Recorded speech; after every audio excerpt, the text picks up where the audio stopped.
Good afternoon, guys. This is Leo's here, CEO and founder of Leo Lee Education. Welcome to another Leo Lee podcast.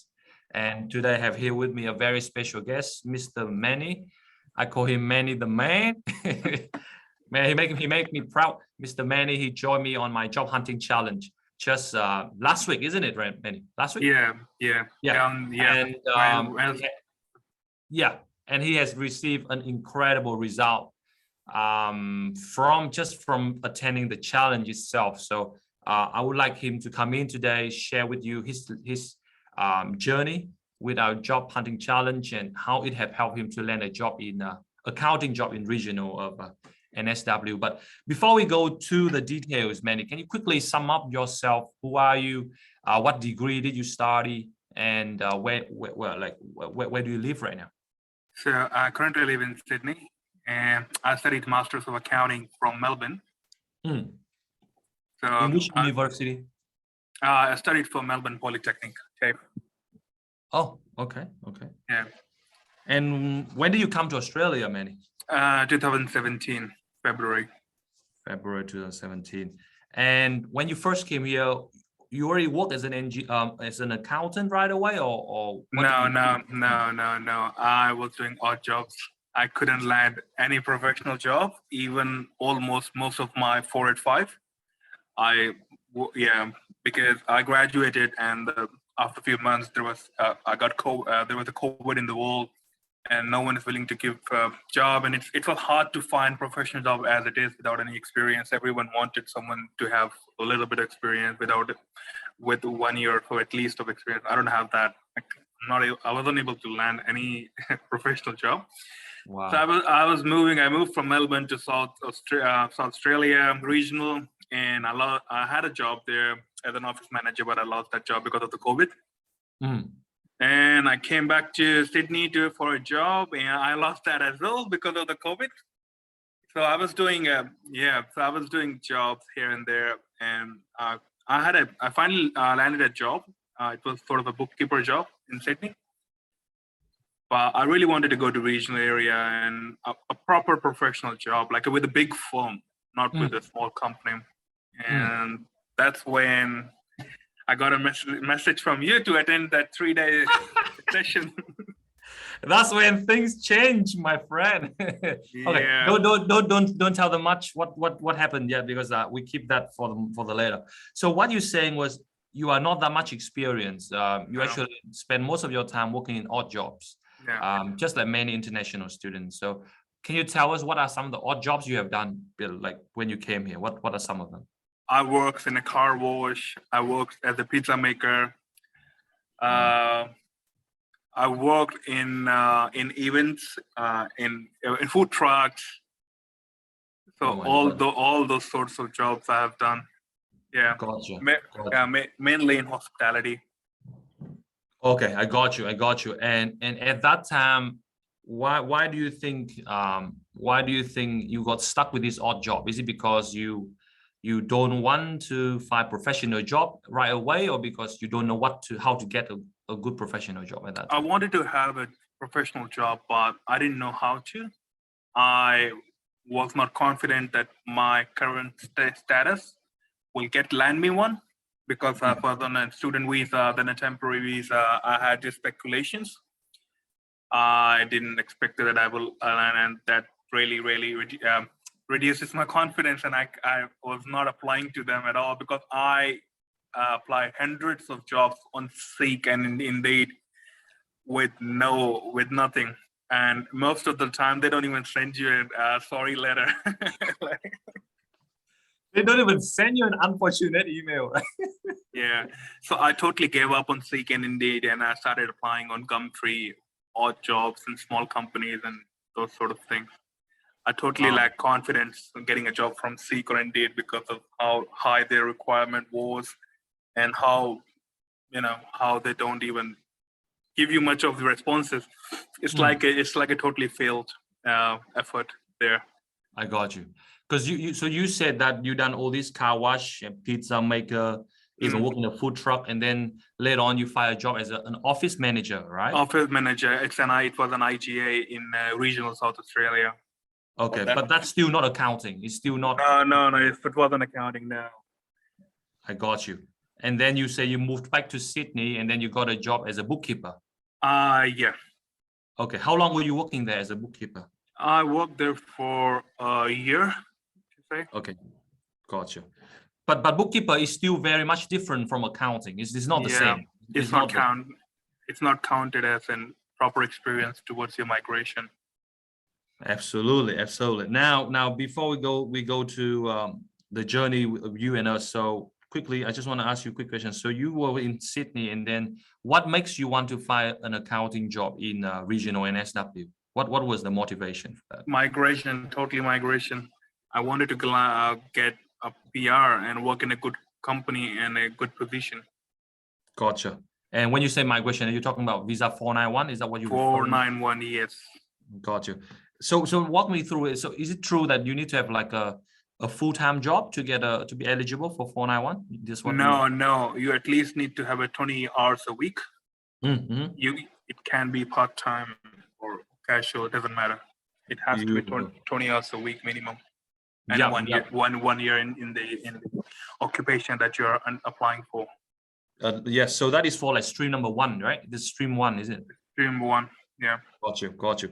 And how much visa you got left right now, Manny? I don't have much, to be honest. I expired my 485 last October. I applied for COVID visa 408. That gives you 1 year something. It's for 4-year duration, but initially they gave you 6 months to 1 year. Mm-hmm. And I'm still on bridging visa. Yeah, I'm still on the bridging visa. My man, what a legend, man. Guys, if you're watching this, okay, guys, really the reason why I bring Manny on is really to show you that every excuses you guys have about looking for a job, this guy he overcame that, because he's not even having a 485 visa. He already finished that, and then now he's going on a 408 visa, and he still get the job. So the moral story here is, if he can do it, everyone in this live stream can also do it. Now, probably my next question, and then we'll go into the job hunting thing, is when you apply for 408, do you have to have an employer to apply for 408, or you don't need one? It depends. Like if you're working, if you want to work, if you need a working rights, you need to have, like, if you don't have a employer, they give you like 3 months, something like that. But if you work in and it also works case by case. If you have an employer, they can give you from 6 months to 1 year. Normally for critical sectors for 1 year, and usually a normal sector 6 months or more, depends. Gotcha. So for you, which one do you apply for? The 3 months one, or which one do you apply for? No, it depends on them how much they will issue you the visa for. You can just apply for under the stream, and it depends upon them. Gotcha. Okay. Now, let's move on to when we met. So when did you get my message to join our job hunting challenge, and what happened? I think Tuesday. Last week. Tuesday. Yeah. All right. And then tell everybody what happened after that. Walk everyone through, Manny. So I think the first session was on Wednesday. I was like, I had nothing to lose, and I was like, why not just go for it and then learn something? Because at that time I was hunting for jobs, and I just decided that maybe it will help me out with something, because I already applied for 20 or 30 applications, and I wasn't getting any response. So I just attended the first session, and I think you gave the assignment to call employers on the second one on Thursday. Yes, the second one. Yep. Yeah. So it was a pretty good session. First one, it was really, really informative, and I really learned a lot. But what really helped me was the second session. Okay. Tell everybody what happened on the second session. What we talk about. So we talk about how to do follow-ups, and you can't just send resumes to people, because it makes no sense. You need to give face to your resume, and they need to know the person. And most of the people don't do it. That's why they don't get the job. And the people who do it, they get the job. So what do you do? Tell me about what exactly you've done. So as per the assignment, you said you have to call 3 employers. So this employer that I got the job from, I already submitted the application through Seek. There was barely any jobs in the region on Seek, and I just applied, and I just crossed my fingers and I just applied. And when I attended the second session, you said to call the employer, and I said, why not just call them and see? I called them, and he was like, oh, and the HR manager was like, I went through your application, because you know how when the employer sees your profile, you get a message from the Seek the employer has viewed. So I just called them, and they say, I'm really impressed with the resume, and I'm glad to talk to you. Like, you know, so he was like, I'm glad that you spoke. I was going through the resume, and like, you know, and I was really impressed how you called me. And he said, why not just arrange an interview tomorrow, the next day?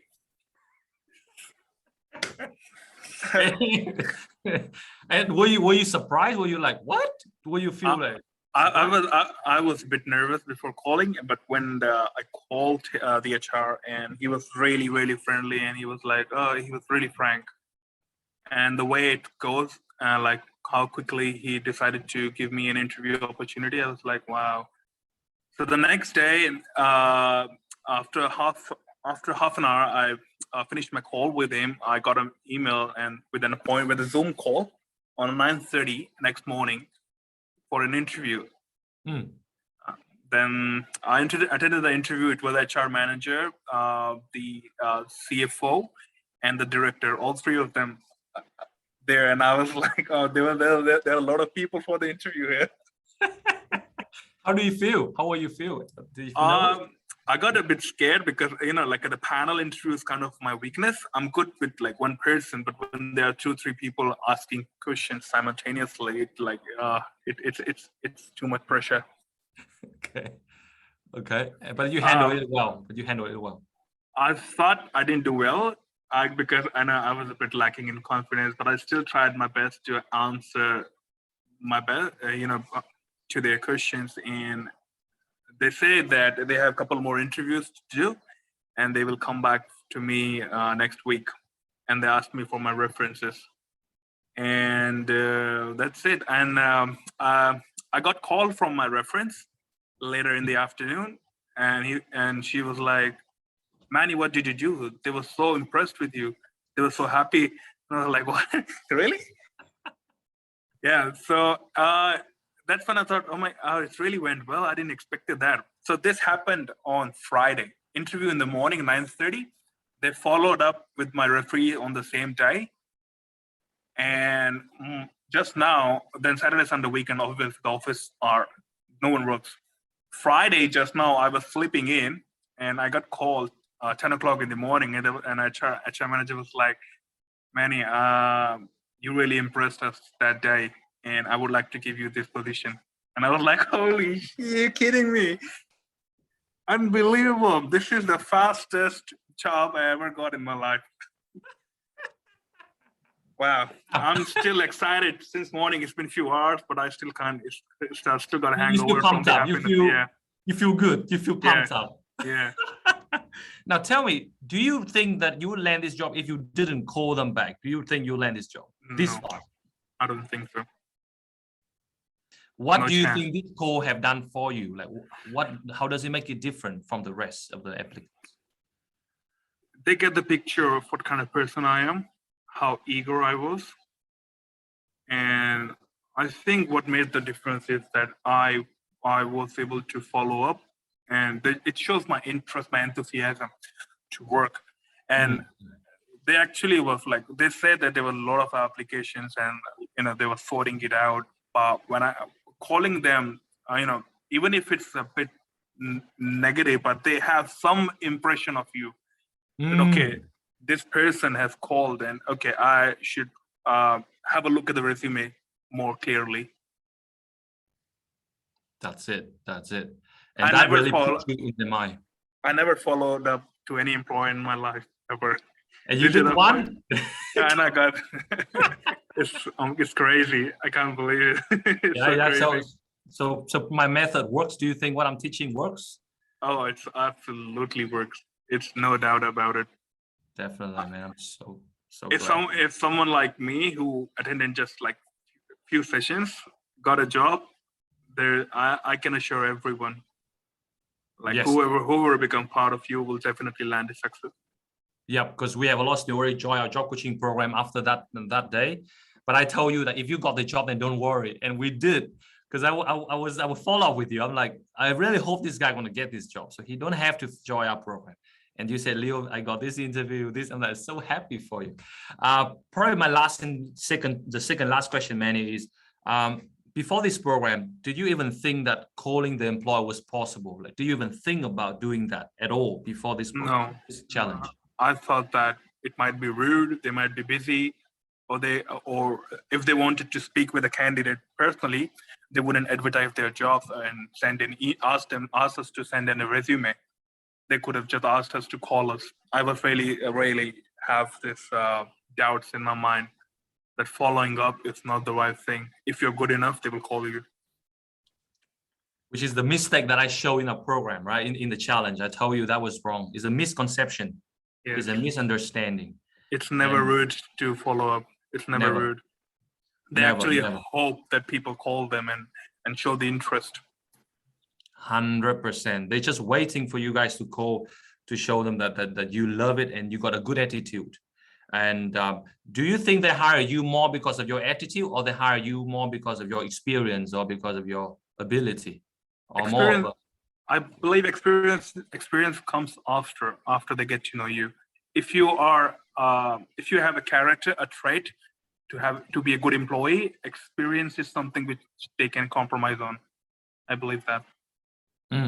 Because they say that because they are willing to train you as well if they think you're the right person, right? Yeah, because I believe that experience, every company is different. No matter how much experience you have, you still have to learn everything for a new company from the scratch. Processes may be different, policies may be different. So every new employee gets to get trained anyway. So experience is not that they put emphasis on. It's just a way to segregate people, to reduce the number of people. That's why they put the bold statements in the advertisements. Exactly. And that's why one of the first thing I tell you in our class is employers always lie. If you still remember that, that's what I said in our class. And everyone's like, what? I said 100%. Employers always lie. You guys have been fooled around for so long. And imagine if you know this information earlier, Manny, right? Imagine that. That would be really nice, isn't it? But never too late. The fact that you called it now. There was another employer I called. It was a cold call. They haven't applied. They haven't any position advertised, and they were like, "We are actually opening up a new position soon. It may be a few weeks, maybe a month, but we will glad to have your resume and go through it." This was in South Australia regional. It was a completely cold call. I just called them and they were like, really, we are planning for a new position, but it will take some time, but we will love to hear from you. And they asked for my resume. So this was my backup, actually. But obviously in NSW is still better, isn't it? Because you were in NSW. So it's still better than moving to SIE, right? As of now. Beautiful. Probably my last question, Manny. I'm so happy to hear your success. My last question is, for those who are watching this right now, Manny, and they are wondering, should they join this guy or not? Should they really let this Leo guy help them or not? What would you say to them? Do you think they should join our job coaching program or our boot camp to help them to find a job? To everyone who's watching, this guy is a legend.